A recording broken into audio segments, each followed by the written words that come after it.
Hello ফ্রিয়ন, MS রান্নাঘরে আপনাদের সবাইকে স্বাগত জানাই। আজকে আমরা চলে এসেছি আরেকটি অসাধারণ রেসিপি, পেঁপে পনিরের রেসিপি নিয়ে চলে এসেছি। তো কিভাবে খুব সহজে বাড়িতে থাকা গাছের এই পেঁপে দিয়ে এত সুন্দর অসাধারণ পনিরের রেসিপি বানানো যায়, আপনারা দেখতে থাকুন। তো এর জন্য প্রথমেই নিয়েছি দুটো পেঁপেগুলিকে এইভাবে অর্ধেক করে কেটে নিয়ে খোসা ছাড়িয়ে নিয়েছি, আর এরকম ছোট ছোট করে পিস পিস করে ডুমো ডুমো করে কেটে নিয়েছি। এবার আমরা একটি প্রেসার কুকারে এগুলোকে দিয়ে দিচ্ছি। এখানে অ্যাড করে দিচ্ছি 1 বাটি গাওয়া দুধ। ওই বাটিরই 1 বাটি নিয়ে নিচ্ছি জল।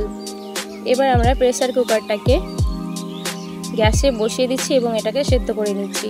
এখানে নিয়ে নিয়েছি পেঁয়াজ কুচি, আদা কুচি এবং রসুন কুচি। এগুলোকে আমরা ভালো মতো পেস্ট করে নিয়েছি। আর এখানে নিয়েছি 4-5টা মতো কাজু বাদাম, এটাকে আমরা পেস্ট করে নিয়েছি। তো আমাদের পেঁপে একদমই ভালো মতো সেদ্ধ হয়ে গেছে। দেখুন কত সুন্দর সেদ্ধ হয়ে গেছে। এটাকে আমরা ভালো করে পেস্ট করে নিয়েছি। এখানে দিয়ে দিচ্ছি 4 চামচ আতপ চালের গুঁড়ো এবং 2 চামচ ময়দা। এগুলো মেশালে ভালো মতো পনিরটা বসবে। আমরা নিয়ে নিচ্ছি একটি গুঁড়ো দুধের প্যাকেট।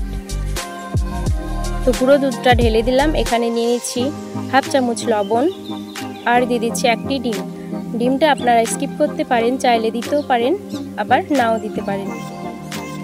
এবার আমরা সব উপকরণগুলিকে ভালো মতো মিশিয়ে নিচ্ছি। এবার আমরা একটা মিডিয়াম সাইজের থালা নিয়েছি। থালাটাতে ভালো মতো সরিষার তেল এইভাবে লাগিয়ে দিচ্ছি, পনিরটা ভালো মতো উঠে যায় তার জন্য। এবার মিশ্রণটাকে ভালো মতো এইভাবে চেপে চেপে বসিয়ে দিয়েছি। একটি উনুনে কড়াই বসিয়ে দিয়েছি এবং অল্প একটু জল দিয়ে একটা স্ট্যান্ড বসিয়ে দিয়েছি।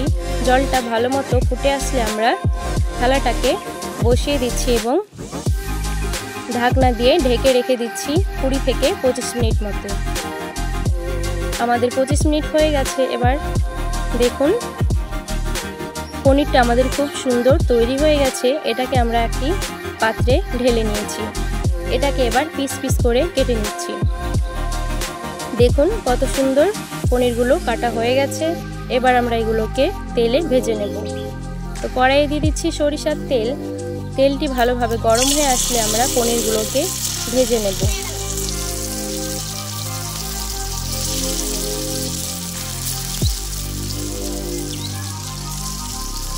পনিরগুলি ভাজার সময় উনুনের আঁচটি একদমই মিডিয়ামে রাখবেন। আমাদের একদিক ভাজা হয়ে গেল, উল্টে আমরা অন্য দিকটাও ভেজে নিচ্ছি। আমাদের পনিরগুলো ভেজে নেওয়া হয়ে গেল। এবার তুলে নিচ্ছি।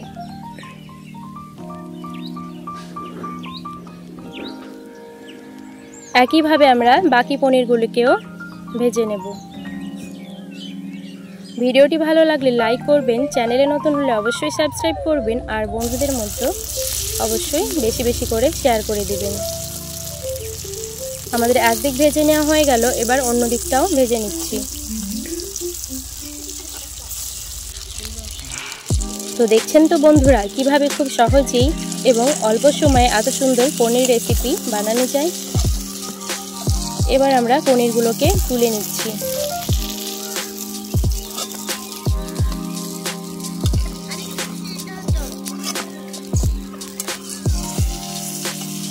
আমাদের সবকটি পনির ভাজা হয়ে গেল। এবার কড়াইয়ে সরিষার তেল দিয়ে দিচ্ছি কেটে রাখা পেঁয়াজ কুচি। পেঁয়াজগুলি একটু নাড়াচাড়া করে দিয়ে দিচ্ছি 1 চামচ কাঁচা জিরে এবং দিয়ে দিচ্ছি আদা রসুনের পেস্ট। অল্প একটু নাড়াচাড়া করে দিয়ে দিচ্ছি বেটে রাখা পেঁয়াজের পেস্ট। এবার মশলাটাকে অল্প একটু কষিয়ে নিয়ে দিয়ে দিচ্ছি কেটে রাখা টমেটো কুচি। আর একটু নাড়াচাড়া করে দিয়ে দেব পরিমাণ মতো লবণ।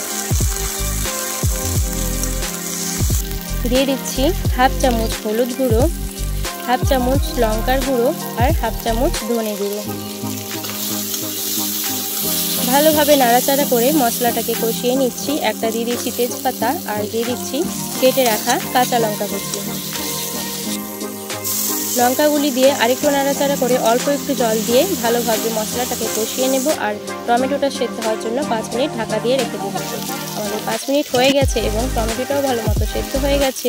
এবার আমরা দিয়ে দিচ্ছি অল্প একটু টক দই আর বেটে রাখা কাজু বাদাম পেস্ট। মশলাটাকে কষিয়ে নিয়ে দিয়ে দিচ্ছি পরিমাণ মতো জল।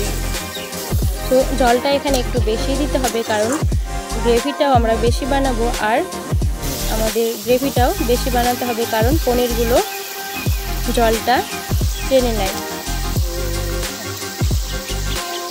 তো এইভাবে পনিরগুলো আমরা দিয়ে দিচ্ছি আর 5 মিনিট মতো রান্না করে নিলেই তৈরি হয়ে যাবে আমাদের আজকের রেসিপি। এই রেসিপিটি আপনারা অবশ্যই বাড়িতে বানাবেন আর খেতে কেমন হলো কমেন্ট বক্সে জানাবেন।